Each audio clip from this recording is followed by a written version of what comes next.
My name is Della Hargrove, and I'm 72 years old. I know what you're thinking. What could a woman my age possibly have to say about love that you haven't already heard? Well, let me tell you something that might surprise you. Everything I thought I knew about love at 30, at 40, even at 50, turned out to be only half the story. The other half? I didn't discover it until I was 63 years old, standing in the frozen food aisle of a Safeway in Boise, Idaho, arguing with a complete stranger about the proper way to defrost a Cornish hen. But I'm getting ahead of myself. You see, I spent 37 years married to a good man named Douglas. We raised 3 children, paid off a mortgage, celebrated anniversaries, and built what everyone, including me, considered a solid, respectable life. When Douglas passed away from a heart attack at 61, I thought my story was essentially over. Oh, I'd keep living, of course. I'd be a devoted grandmother, tend my garden, volunteer at the library. I'd become one of those dignified widows you see at church potlucks, the ones who've accepted their place in life's final act with grace and resignation. What I didn't expect was that life had other plans. Plans that involved a man named Emmett Voss, a bottle of spilled olive oil, and a revelation that would change everything I believed about who I was and who I could still become. This is not a story about finding someone to fill a void. It's about discovering that at 60 and beyond, you're not winding down. You're finally becoming clear enough to see what matters. And sometimes, what matters most is having the courage to feel foolish, vulnerable, and alive all over again. The first year after Douglas died, I was numb. That's the only word for it. People brought casseroles and said kind things, and I nodded and smiled and felt absolutely nothing. My daughter, Patricia, called every Sunday from Phoenix. My son Robert drove up from Twin Falls every few weeks to check on me. My youngest, Clara, who lived just across town, stopped by so often, I finally had to tell her I was fine, really, and she needed to focus on her own family. But I wasn't fine. I was a sleepwalker going through the motions. I kept Douglas's flannel robe on the back of the bathroom door for 8 months. I still set 2 coffee cups out every morning before remembering I only needed 1. At night, I'd reach across the bed and find only cool, empty sheets where warmth used to be. The second year was worse because the numbness wore off and grief rushed in to take its place. That's when I started understanding what people mean when they say they're just going through the motions. I'd wake up, shower, dress, eat meals I didn't taste, and go to bed. Repeat. The garden went to weeds. I stopped returning calls from friends. I let my library volunteer shift lapse. Patricia finally intervened in March of that second year. She flew up unannounced, took one look at me, and said, "Mom, you're disappearing." I wanted to argue with her, but when I caught my reflection in the hallway mirror, I saw what she meant. I'd lost weight I couldn't afford to lose. My hair, which I'd always kept neat, hung limp and gray. But it was my eyes that shocked me most. They looked empty, like someone had turned off a light inside me. "I don't know how to do this," I told her, and it was the most honest thing I'd said in months. She sat me down at the kitchen table, that same oak table where we'd done homework and played board games and celebrated birthdays, and she held my hands. "Dad wouldn't want this for you," she said. "You know he wouldn't." And she was right. Douglas, for all his quiet ways, had been a man who believed in living fully. He'd want me to find a way forward. "So what do I do?" I asked. Patricia pulled out a notebook. "We make a plan. Small steps, one thing at a time." That's how I found myself, 3 weeks later, standing in the Safeway on a Tuesday afternoon, trying to remember if I needed butter or if I still had some at home. I'd been going to the store once a week, buying just enough to get by, but Patricia had insisted I start cooking real meals again instead of living on toast and canned soup. I was staring blankly at a package of chicken breasts when a voice behind me said, "Those are on sale. but they're terrible, tough as shoe leather.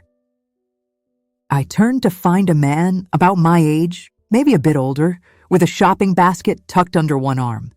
He had a weathered face, the kind you get from years of outdoor work, and pale blue eyes that crinkled at the corners. His gray hair was neatly trimmed, and he wore a flannel shirt and jeans. "Excuse me?" I said. "The chicken," he said, nodding at my cart.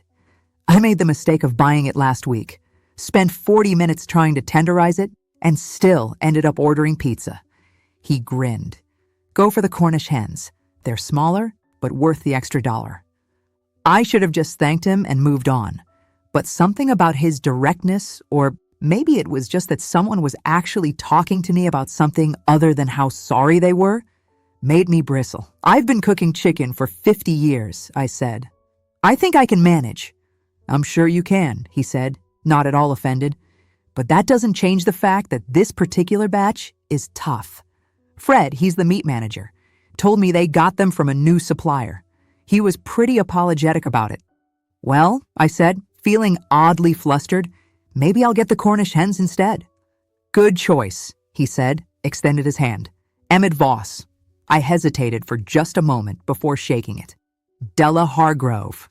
"Nice to meet you, Della. You defrost those hens in cold water, not the microwave. Comes out much better." Before I could respond, and I was fully prepared to inform him I knew perfectly well how to defrost poultry, he'd nodded pleasantly and walked away, pushing his cart toward the produce section. I stood there, holding a package of Cornish hens, feeling something I hadn't felt in 2 years, a faint spark of irritation, and beneath it, something even more surprising. Amusement. That night, I defrosted the hen in cold water, just as he'd suggested, and roasted it with herbs from the garden I'd recently started weeding again. It was delicious, and for the first time in months, I ate an entire meal without forcing myself. I didn't think I'd see Emmett Voss again. Boise isn't a small town, and I had no reason to believe a random grocery store conversation would lead anywhere. But the following Tuesday, there he was again, this time in the cereal aisle, studying the boxes with intense concentration. "Too much sugar in all of them," he muttered, apparently to himself. "Try the steel-cut oats," I said before I could stop myself. "Much healthier." He looked up, and his face broke into a smile. "Della Hargrove, the chicken expert. Cornish hen expert," I corrected, and found myself smiling back. "How'd it turn out?" "Perfectly," I admitted, "and I used the cold water method. See? I do know a thing or two." He picked up a box of oats. "Steel cut, you said." "Yes, though they take longer to cook than the instant kind." "I've got time," he said. Then he paused, seeming to consider something. "Say, I don't suppose you'd want to grab a coffee? There's a little cafe across the parking lot. Makes a decent cup." I should have said no. I should have made up an excuse, thanked him for the invitation, and moved on with my shopping. But Patricia's words echoed in my mind. "One thing at a time, Mom. Small steps." "All right," I heard myself say. "Coffee sounds nice." The cafe was one of those generic chain places, but it was clean and quiet at midday. We sat by the window, overlooking the parking lot, and for a few minutes, we just sipped our coffee in comfortable silence. "I'm a widower," Emmett said finally. 4 years now. My wife, Jean, she had cancer. Took her 9 months from diagnosis to the end. "I'm sorry," I said, and meant it. "Thank you." He traced the rim of his coffee cup with one finger. "I mention it because I figured you might be wondering why a man my age is striking up conversations in grocery stores. Truth is, I got tired of cooking for one and eating alone, and I thought, well, maybe you understood something about that." He wasn't wrong. My husband Douglas died 2 years ago. Heart attack. Sudden? Very. He was raking leaves. He came inside, said he felt a bit off, and before I could even call 911. I stopped, surprised by the tightness in my throat. I'd told this story a dozen times, but somehow, sitting across from this near stranger, it felt raw again. "It's the not knowing what to do with yourself that's the hardest part," Emmett said quietly. Everyone tells you time heals. But they don't tell you that time also stretches out in front of you like an empty highway, and you have no idea where you're supposed to be going. I looked at him then, really looked at him, and saw someone who understood. Not just the loss, but the peculiar loneliness that comes after, the sense of being unmoored. Yes, I said, that's exactly it. We talked for over an hour. I learned that Emmett had been a civil engineer, that he'd worked on bridges and highways across Idaho and Montana, that he had 2 grown sons who rarely visited, and a daughter who called, but mostly out of obligation. He learned that I'd been a teacher before the kids were born, that I'd always meant to go back, but somehow never did, that my garden had once been my pride and joy, but I'd let it go after Douglas died. You should start it up again, he said. The garden, I mean. There's something about working with your hands in soil that's good for the soul. That's what my daughter says. Smart daughter. When we finally left the cafe, Emmett walked me to my car.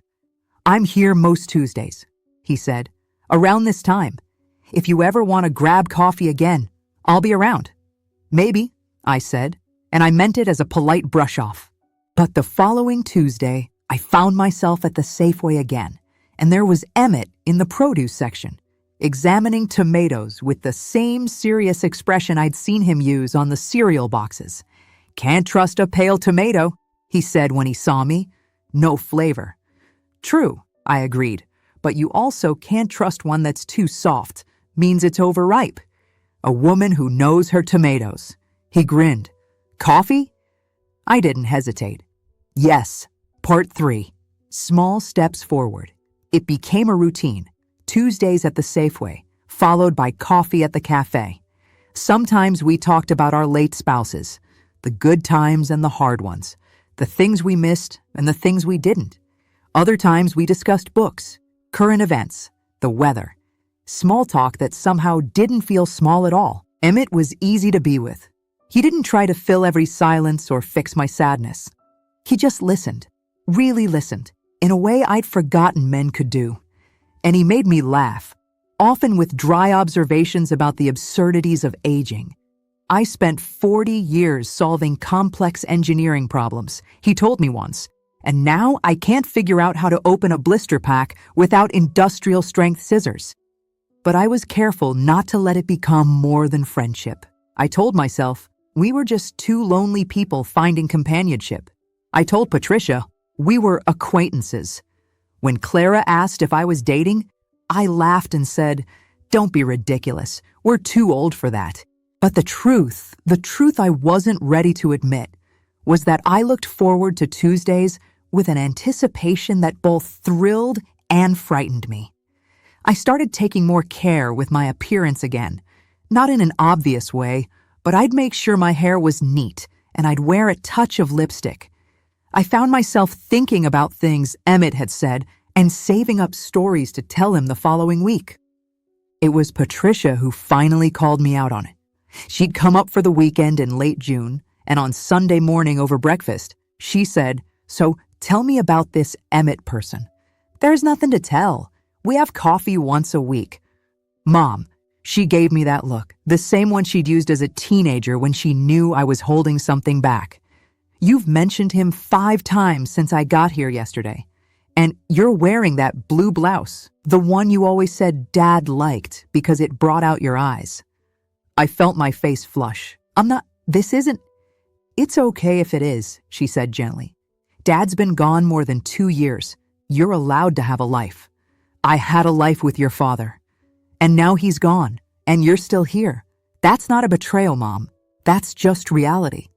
I wanted to argue, but the words wouldn't come, because Patricia was right, and somewhere deep down, I knew it. The guilt I felt, the sense that having coffee with Emmett was somehow disloyal to Douglas's memory, wasn't rational. Douglas would want me to be happy, but knowing something intellectually and feeling it emotionally are 2 very different things. That Tuesday, when I met Emmett at the cafe, he took one look at my face and said, Rough week? I told him about Patricia's visit, about her calling me out, about the guilt I was feeling. He listened without interrupting, and when I finished, he was quiet for a long moment. Jean and I talked about this before she died, he said finally, about what came after. She made me promise I wouldn't spend the rest of my life alone, hiding in grief. She said, Emmett, you're too ornery to be by yourself. You'll just turn into a bitter old man. And she was probably right. He smiled, but there was sadness in it. So I made her that promise. But when she died, I didn't think I'd ever want to keep it. The thought of being with someone else, of laughing with someone else, of caring about someone else, it felt wrong. When did that change? I asked. Gradually, and then all at once. He looked at me directly. Jean gave me a gift by making me promise her that. She freed me from the guilt. But you know what I realized? Even without that promise, she'd still want me to be happy. Because that's what love is, wanting the best for someone, even when you're not here anymore to see it. I felt tears prick my eyes. Douglas never said anything like that. We never talked about it. He didn't know he was going to die. Then you have to decide what he would have wanted. And Della, I didn't know your husband, but I know he spent 37 years with you. A man doesn't do that unless he loves someone deeply. And a man who loves deeply wants the woman he loves to keep living, not just existing. We sat in silence after that, but it was a different kind of silence than before, weighted with understanding and possibility. I'm scared, I admitted finally. I'm 70 years old. I shouldn't be feeling this way. Feeling what way? I met his eyes.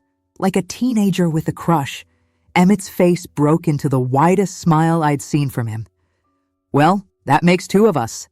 Though I have to say, my back reminds me daily that I am definitely not a teenager anymore. I laughed, a real laugh that came from somewhere deep inside. And something shifted. Not all at once, not completely, but enough that when Emmett reached across the table and took my hand, I didn't pull away. Summer turned to fall, and our Tuesday coffee dates expanded. Emmett invited me to dinner at his place, a small but tidy house on the north side of town. He made pot roast, Jean's recipe, he said, and it was good, though I could tell he'd added too much salt. I didn't mention it. I invited him to my garden, which I'd fully revived by then. He admired the tomatoes and helped me stake the beans that were threatening to topple over. We worked side by side in comfortable silence. And when we finished, we sat on the back porch, drinking lemonade and watching the sunset. This is nice, he said, being with someone who doesn't need constant entertainment, who's comfortable with quiet. One of the gifts of age, I said. We've learned that everything doesn't need to be filled with noise. He turned to look at me. Can I tell you something? Of course. I think I'm falling in love with you, Della Hargrove. And I know that probably sounds ridiculous at our age. It doesn't. I interrupted, my heart pounding. It doesn't sound ridiculous at all. I'm not asking you to feel the same way. I just thought you should know where I stand. I looked at this man, this kind, patient, honest man who'd somehow wandered into my life at a time when I'd thought all wandering was done. And I realized that what I felt wasn't just companionship or gratitude for ending my loneliness. It was something deeper. Something I'd thought I'd never feel again. I think I'm falling in love with you too, I said quietly. And it terrifies me. Why? Because what if something happens? What if I lose you the way I lost Douglas? I don't think I could survive that again. Emmett set down his lemonade glass and took both my hands in his. Della, look at me. We're 70 years old. Something is going to happen. One of us is going to die first. That's just the way it works. And yes, it will hurt. It will hurt like hell. But you know what hurts more? Refusing to live because you're afraid of dying. We don't get unlimited time at this age, but we get some time. And I'd rather spend whatever time I have left feeling alive with you than safe and numb alone. His words cracked something open inside me. He was right. The safe choice was to pull back, to keep Emmett at arm's length, to protect myself from potential future pain. But safety isn't the same as living. and I'd already wasted 2 years in a fog of safety that felt more like slowly fading away. "Okay," I said, and my voice was steady. "Okay. Okay what?" "Okay, let's do this. Let's be foolish together." Emmett laughed and pulled me into a hug, and for the first time in more than 2 years, I let myself be held by someone who cared about me. Not as a friend or a daughter or out of obligation, but as a woman worth loving. Of course, it wasn't all smooth sailing. My children had opinions. Patricia was supportive, having seen me at my lowest. "If he makes you happy, Mom, that's what matters." Robert was more reserved. "It's just very fast," he said on the phone. "You barely know him." "I've known him 6 months," I countered. "That's not very long. At my age, 6 months is a significant portion of the time I'd have left. I'm not going to waste it being cautious." Clara was the hardest. She came over one evening, unannounced, and found Emmett in the kitchen making dinner. She was polite to him, but after he left, she turned on me. "How could you replace Dad like this?" "I'm not replacing him, Clara. That's sure what it looks like. Dad's only been gone 2 years, and you're already moving on with some stranger?" "Emmett isn't a stranger, and your father wouldn't want me to spend the rest of my life alone and miserable." "You don't know that. You didn't even ask him." ... That stung, mostly because it was true. Douglas and I had never discussed what would happen if one of us died. We'd assumed, the way young couples do, that we had plenty of time for those conversations. "You're right," I said quietly. "I didn't ask him. But I knew your father for 37 years, Clara, and I know he would want me to be happy. He was a good man who loved me, and good men who love you don't want you to suffer unnecessarily." She left angry, and it took several weeks before she called again. When she finally did, her voice was small. "I'm sorry, Mom. I just miss Dad. And seeing you with someone else makes it feel like he's really gone." "Oh, sweetheart, he is really gone, and I miss him every single day. But me being with Emmett doesn't erase your father or what we had. Nothing could ever do that." "I know. I just need time." "Take all the time you need. But Clara, I need you to understand something. I'm still your mother, but I'm also my own person, and I get to decide how I live my life." It was one of the hardest conversations I'd ever had with my daughter, but also one of the most important, because I realized I'd spent so many years defining myself through my relationships, as Douglas's wife, as Patricia and Robert and Clara's mother, that I'd almost forgotten I was still Della, a woman with my own needs and desires.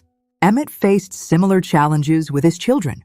His sons were indifferent, but his daughter, Monica, was hurt that he hadn't told her about me sooner. "We're figuring it out as we go," he told her. "I didn't want to say anything until I knew it was real." "And it's real?" "Yes," he said, with me sitting right there beside him. "It's real." But perhaps the biggest challenge wasn't our children, it was us. At 70, we'd both developed habits and routines that were hard to change. Emmett liked the thermostat at 68 degrees. I preferred 72. He was a morning person who woke at 5. I didn't function well before 7. He liked action movies. I preferred quiet dramas. These might seem like small things, but when you've lived alone for years, every compromise feels monumental. We had to learn or relearn the art of sharing space and making decisions together. We had to remember that love isn't just the exciting butterflies and grand gestures. It's also negotiating about thermostats and movie choices and whose turn it is to pick up groceries. There were moments when it would have been easier to give up. One evening, after a particularly frustrating disagreement about whether to visit my kids or his for Thanksgiving, I almost told Emmett it wasn't working. But he looked at me and said, "This is hard, isn't it? Merging lives at our age?" "Yes," I admitted. "But is it harder than being alone?" I thought about the 2 years after Douglas died. The empty house, The lonely meals? The sense of slowly disappearing? No, I said. It's not harder than that. Then let's keep trying. We don't have to get it perfect. We just have to keep showing up. And that became our motto. Keep showing up. Not just for the easy days, but for the hard ones too. As winter approached, something unexpected happened. I started discovering parts of myself I'd forgotten existed. With Emmett's encouragement, I enrolled in a watercolor class at the community center. I'd always loved art, but had set it aside when the kids were young, telling myself I'd get back to it someday. Someday had finally arrived, 45 years late. I was terrible at first. My landscapes looked like muddy puddles, and my still lifes were comically misshapen. But the instructor, a patient woman in her 40s named Susan, kept saying, "This isn't about being good. It's about expressing yourself." Slowly, I improved. Or rather, I stopped caring about being good and started enjoying the process. I'd sit at my kitchen table with my paints and brushes, and for an hour or two, I wasn't a widow or a mother or a girlfriend. I was just Della, playing with colors and shapes. Emmett, meanwhile, had taken up woodworking. He built me a beautiful bird feeder, which he installed in my garden. We'd sit on the porch on crisp fall mornings, drinking coffee and watching the chickadees and finches flock to it. "I'd forgotten how much I enjoyed making things," he said one morning. "After Jean died, I just stopped. Seemed pointless. And now I remember that the point isn't the end product. It's the doing, the staying engaged with life." We took a weekend trip to McCall, a small town in the mountains north of Boise. We stayed in a bed and breakfast that overlooked Payette Lake, and we hiked the trails despite our creaky knees and the cold November air. At dinner, we talked about places we'd always wanted to visit, places we'd assumed we'd never get to see. "I always wanted to go to Santa Fe," I said. "The art, the light, the culture." Douglas preferred beach vacations, so we never went. "I've never been either," Emmett said. "Maybe we should go." "Really?" "Why not? What are we waiting for? Another 10 years? We might not have another 10 years. It was sobering and liberating at the same time. We weren't being morbid, just realistic. Our time was limited, which meant we needed to stop putting things off. We booked a trip to Santa Fe for February. We made plans to visit Patricia in Phoenix in the spring. Emmett talked about taking me to Montana to see some of the bridges he'd worked on, and I wanted to show him the Oregon coast, where my family had vacationed when I was a child. We were, I realized, not just falling in love. We were falling back into life. Part 7. The Truth About Love After 60. People talk about young love as if it's the only real kind. The passion, the intensity, the sense that this person is your entire world. And yes, that has its own beauty, but love after 60? That's something else entirely. It's less urgent, but more certain. You know yourself well enough by now to understand what you need and what you can give. You've lived long enough to know that no one person can complete you. That's not their job. But the right person can complement you, enhance you, walk beside you. Emmett and I didn't need each other in the desperate way young lovers do. We wanted each other, which is different and deeper. We chose each other every day, knowing full well that life was going to throw challenges at us, that our bodies would continue to age and fail, that loss was inevitable. One night in December, as we sat by my fireplace, Emmett said, "I want to tell you something, but I don't want you to read too much into it." "All right, I've been thinking about the future, about how much time we might have left." My stomach tightened. "Emmett, if you're about to tell me you're sick, no, nothing like that. I'm healthy as a horse, according to my doctor." He took my hand. "I just mean that I'm 74, you're 70. Statistically, we might have 10 good years. Maybe 15 if we're lucky. Maybe only 5. We don't know. Where are you going with this?" "I'm going here. I don't want to waste a single day of whatever time we have. So I'm asking if you'd consider marrying me." I stared at him, completely thrown. "Marry you?" I know it might seem unnecessary. We could just keep doing what we're doing. But I want to make it official. I want you to be my wife, and I want to be your husband. I want everyone to know that we chose each other. Emmett, before you answer, I need you to know I'm not asking you to replace Douglas or to forget him. I'm not even asking you to love me as much as you loved him. I'm just asking you to build something new with me. Whatever time we have left. Tears were streaming down my face. You foolish, wonderful man. Of course I'll marry you. We sat there holding each other. Two people who'd thought their lives were over, discovering they'd merely been on intermission. We got married in March in a simple ceremony at the courthouse with our children present. Clara was still adjusting, but she hugged me afterward and whispered, "I'm trying, Mom." That was enough. Patricia and Robert both gave speeches at the small reception we held at my house, and Patricia said something that stuck with me. When Mom met Emmett, she came back to life. Not back to who she was before Dad died, but forward to who she's becoming. And that's what Dad would have wanted. Emmett's sons remained distant, but Monica came around. She and I had a long conversation one afternoon where she admitted she'd felt guilty for not being there more after her mother died. "I think I resented you," she said, "because you were proof that Dad had moved on when I hadn't." Moving on isn't forgetting, I told her. It's just choosing to keep living. And it doesn't happen on anyone else's schedule. She'd nodded, and while we'd never be close, we'd reached an understanding. Emmett moved into my house. It was bigger than his, and I had the garden he'd grown to love. We merged our lives in small ways. His woodworking tools in my garage, my paintings on his walls, our books intermixed on the shelves. It wasn't always easy. There were still adjustments to make, arguments about silly things, moments when we got on each other's nerves. But we'd learned that committed love isn't about never fighting or always being perfectly happy. It's about choosing to stay, to work through things, to remember why you're together, even when it's hard. We took our trip to Santa Fe in April. We hiked in the mountains, visited art galleries, ate too much good food, and stayed up late talking about everything and nothing. One evening, as we watched the sunset paint the sky in shades of orange and pink, Emmett said, "Thank you." For what? For taking a chance on a stubborn old engineer in a grocery store. I leaned against him.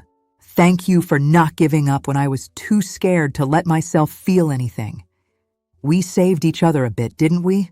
Maybe. Or maybe we just reminded each other how to save ourselves. I'm 72 now, and Emmett is 76. We've been married just over a year, but it feels both longer and shorter than that. Longer because I can't quite remember what my life was like without him. Shorter because the days seem to move faster now, in the way time does when you're paying attention to it. If you'd asked me at 62 if I'd ever fall in love again, I would have said no. Not because I didn't think I could, but because I didn't think I'd want to. Loving someone means making yourself vulnerable to loss, and I'd already lost enough. But here's what I've learned. The opposite of loss isn't safety. It's love.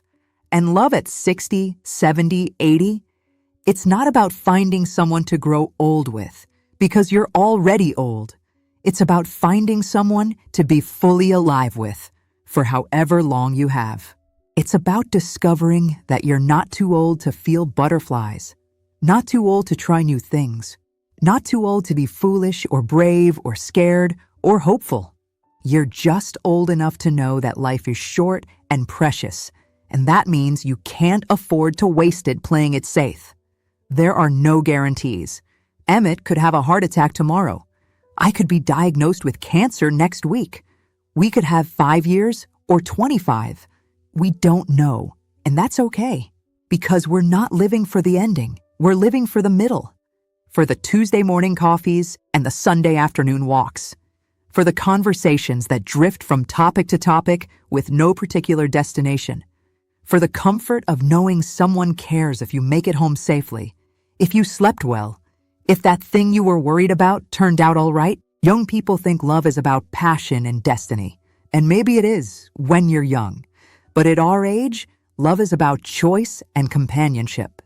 It's about finding someone who makes you laugh when your knee hurts, who doesn't mind that you've told the same story 3 times, who understands that some days you're not up for much, and that's perfectly fine. It's also about second chances and new discoveries. About learning that you contain multitudes, that the woman who was Douglas's wife for 37 years and the woman who is now Emmett's wife are both authentically me. I didn't betray my past by embracing my present. I honored it by choosing to keep living. What I want you to know, if you're reading this and you're alone, whether through death or divorce or simply never having found the right person, I want to tell you something. It's not over. You might think you're too old, too set in your ways, too damaged by loss. You might think the best years are behind you and all that's left is to gracefully decline into old age. But I'm here to tell you that's a lie we tell ourselves out of fear. Here's what I wish someone had told me in those dark months after Douglas died. You are not half of a whole. Even when you were married, you were a complete person. Your spouse didn't complete you. They complemented you. And yes, losing them leaves a hole, but that hole doesn't define you. You're still here, still whole, still capable of joy and growth and love. Grief and joy can coexist. I still miss Douglas. I still think about him, still have moments where something reminds me of him and I feel that familiar ache. And that's okay.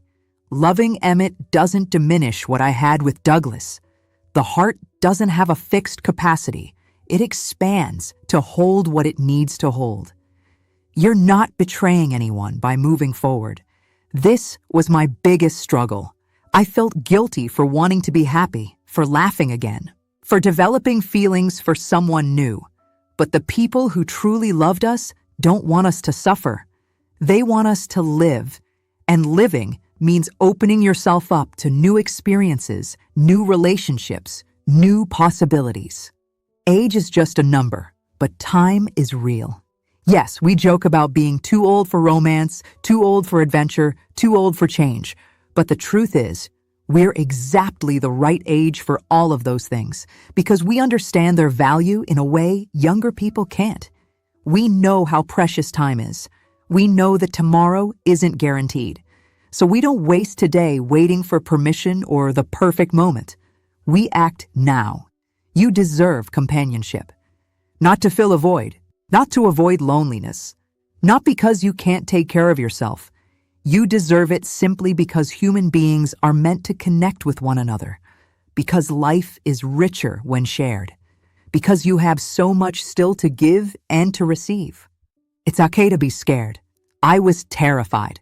Terrified of being hurt again, terrified of what my children would think, terrified of dishonoring Douglas's memory, terrified that I'd forgotten how to be in a relationship. But I learned that courage isn't the absence of fear. It's acting despite it. Every time I met Emmett for coffee, every time I let him a little closer, every time I chose vulnerability over safety, I was being brave. Start small. You don't have to dive into a serious relationship immediately. Just say yes to coffee. Say yes to a conversation. Say yes to leaving the house, to trying something new, to taking one small step outside your comfort zone. My journey started with an argument about chicken in a grocery store. Yours might start with a smile at a stranger, a decision to join a club, a willingness to let someone in just a little bit. You're allowed to want more from life. Society has strange ideas about older people, especially older women. We're supposed to be content with our grandchildren and our hobbies and our routines. We're not supposed to want romance or adventure or change. But wanting more doesn't make you selfish or inappropriate or foolish. It makes you human. You're allowed to want more from life. Society has strange ideas about older people, especially older women. We're supposed to be content with our grandchildren and our hobbies and our routines. We're not supposed to want romance or adventure or change. It makes you human. This morning, Emmett and I had breakfast on the back porch. The garden is in full summer bloom. Tomatoes ripening on the vine, zinnias nodding in the breeze, beans climbing their stakes. A hummingbird visited the feeder while we ate our toast and drank our coffee. "Good day," Emmett said, which is what he says most mornings now. "Good day," I agreed, and it was. Nothing special, nothing extraordinary. Just an ordinary Tuesday morning in July with a man I love, in a garden I've nurtured back to life, in a world that still holds wonder if you're willing to look for it. That's what love after 60 looks like. Not fireworks and grand gestures, but quiet mornings and shared silence. Not desperate need, but contented companionship. Not the beginning of something, but the continuation. The insistence that life goes on and we go on with it, choosing each day to be present, to be grateful, to be open to whatever comes next. I don't know what the future holds. I don't know how many more Tuesday mornings Emmett and I will share. But I know this. I'm glad I said yes to coffee. I'm glad I took a chance. I'm glad I learned that at 70, at 80, at 90, we're never too old to begin again. So if you're out there wondering if it's too late, if you've missed your chance, if the door has closed on that part of your life, let me tell you, it's not too late. The door is still open. All you have to do is walk through it. Love after 60 isn't about finding someone to complete you. It's about finding someone to share the completion with. The full, rich, complicated, beautiful completion of a life well lived and still being lived. And that, I've discovered, is the greatest gift of all. Della Hargrove, Boise, Idaho, a Tuesday in July. Thank you for taking the time to read my story. If it touched your heart or reminded you that it's never too late for new beginnings, I'd be grateful if you'd share it with someone who might need to hear it. We all know someone who's lost a partner, who's given up on love, or who's convinced their best days are behind them. Sometimes all it takes is one story, one reminder that life continues, that joy is still possible, that we're never too old to take a chance, to change everything. Please share this story with a friend, a family member, or anyone in your community who might benefit from hearing it. Post it on your social media, email it to someone you care about, or simply tell them about it over coffee. And if this story resonated with you, I'd love to hear your own story. What chances have you taken? What new beginnings have you discovered? What would you tell someone who's afraid to start over? Share your thoughts and your own experiences. Your story might be exactly what someone else needs to hear today. Don't forget to subscribe so you won't miss future stories about life, love, and the courage to keep growing at any age. Remember, it's never too late. The door is always open. All you have to do is walk through it. With warmth and hope, Della.